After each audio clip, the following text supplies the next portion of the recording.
કાર્યો જેવા યજ્ઞો છે, બીજા બધા પ્રસંગો છે, એમાં હાજરી આપે અને આવા યજ્ઞો કરાવતા રહે. એ ગુરુ પુરાની પરંપરા સમજી પોતાના સ્થાને તો કરાવે, બ્રાહ્મણોને બોલાવે અને અતિ આનંદ કરાવે. એ એમનો પરિવાર, એમના પૂર્વજો બી એટલા જ આનંદ કરે અને ગુરુ મહારાજ પણ એટલા આનંદમાં હોય.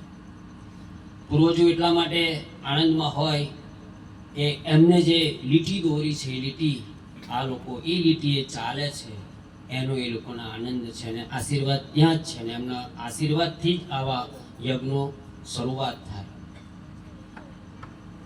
આગળ વધીને હું કહીશ, 2 મિનિટ આગળ વધીને હું કહીશ કે જેમ આ યજ્ઞોથી મળે શું. ગુરુ મહારાજ આવા યજ્ઞો કરાવતા, લોકો પાસે કરાવતા, પોતે કરતા. તો મળે શું? મળે એટલું જ કે કેશવ કાકા મુગટરામ મહારાજ મળ્યા,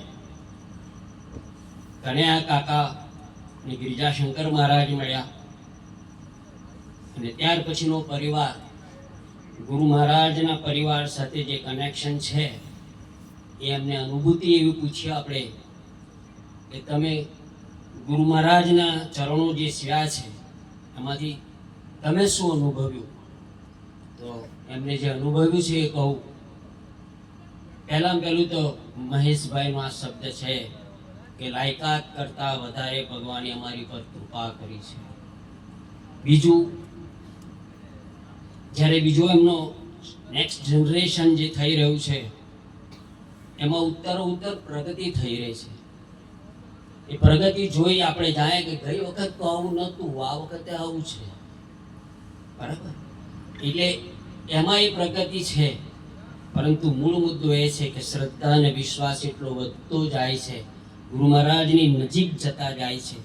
સાહેબ, દિવસ એવો આવશે ને કે સુદામાને ગેટ પર ઊભું રહેવું પડ્યું મહેલ પાસે, અને કૃષ્ણ ભગવાનને દોડતા આવવું પડ્યું.